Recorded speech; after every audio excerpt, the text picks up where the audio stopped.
Bueno, muchachos, aquí continuamos con nuestra práctica número 2.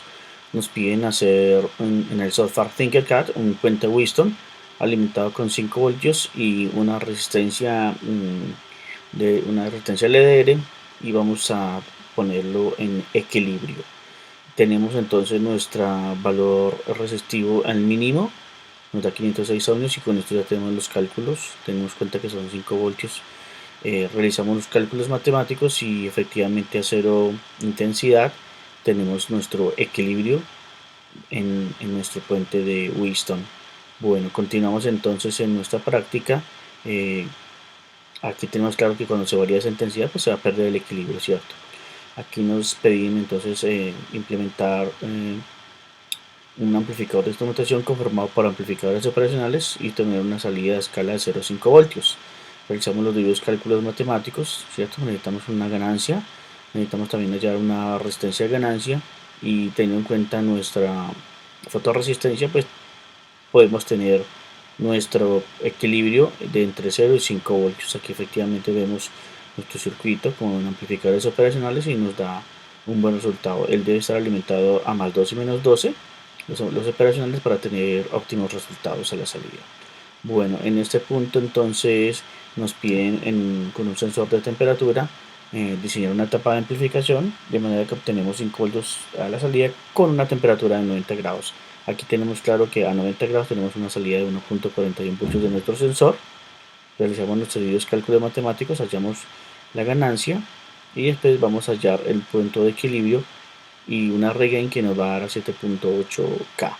Realizamos nuestros cálculos matemáticos, montamos nuestro circuito y efectivamente a 1.41 voltios, que nos da 90 grados, tenemos un equilibrio de 0 a 5 voltios, ¿cierto? Listo. Vamos entonces a seguir con la siguiente práctica. En estos casos tenemos en el software Proteus, vamos a montar un filtro pasa baja de segundo orden con una corte de 500 Hz. Vamos a verificar esto con el osciloscopio. Aquí tenemos nuestro circuito. Vamos a usar una LM324 y usaremos una estructura Sallen-Key, ¿cierto? Para el capacitor C1 pues usamos un valor comercial de elección. El capacitor 2 lo debemos calcular. Eso debe ser con un 33%, con un 10% superior al valor que nos da. Tenemos claro que para la estructura Sallen-Key vamos a utilizar unos coeficientes A1 y U1 para realizar un corte de Butterworth con estructura Sallen-Key. Listo, aquí tenemos nuestros datos de segundo orden, donde tenemos este A1 y este B1, que son unos constantes, unos coeficientes, ¿cierto?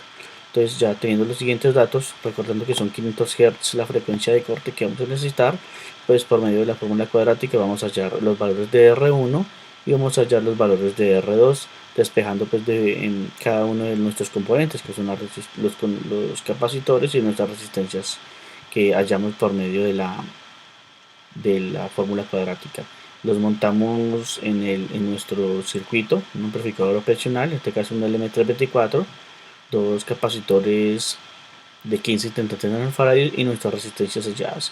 Damos aquí veracidad de que a 500 Hz, aquí vemos el 500 Hz, el corte de frecuencia, tenemos un filtro pasa baja con una salida a menos 3 dB. Entonces damos por completo este parte del laboratorio. Y bueno, aquí ya vamos a ver nuestras salidas en nuestro osciloscopio.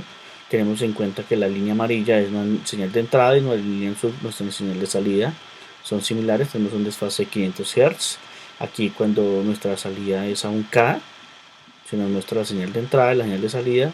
Nos damos cuenta que por más que se aumente la frecuencia, nuestro operacional va a mantener el corte de 500 Hz. Bueno, ahora aquí en el software Proteus nos piden un sistema de medición de temperatura con un LM35 y una tapa de amplificador con un amplificador de instrumentación, un AD620. Vamos a garantizar un voltaje de 5 voltios cuando tengamos 70 grados centígrados. Listo, también nos dicen unos datos. Vamos a entrar en la inversora, enviar una señal cuadrada. Bueno, vamos a verificar.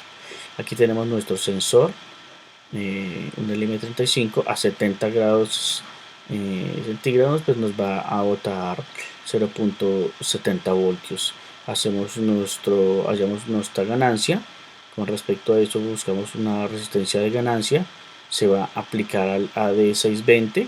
Aquí verificamos que a 0 grados tenemos 0 voltios y 0 voltios a la salida del 620, ¿cierto?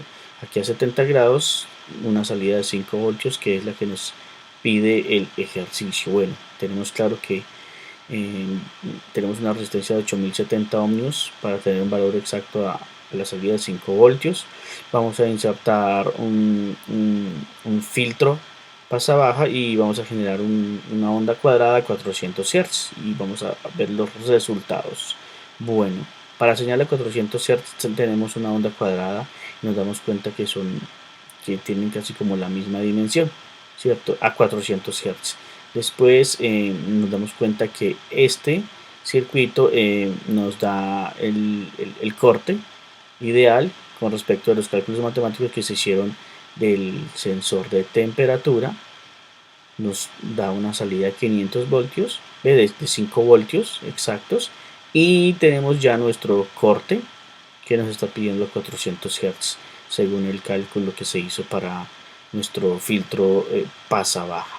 Bueno, con esto dado damos por verificado nuestra práctica 2 y ya continuamos con nuestra siguiente práctica.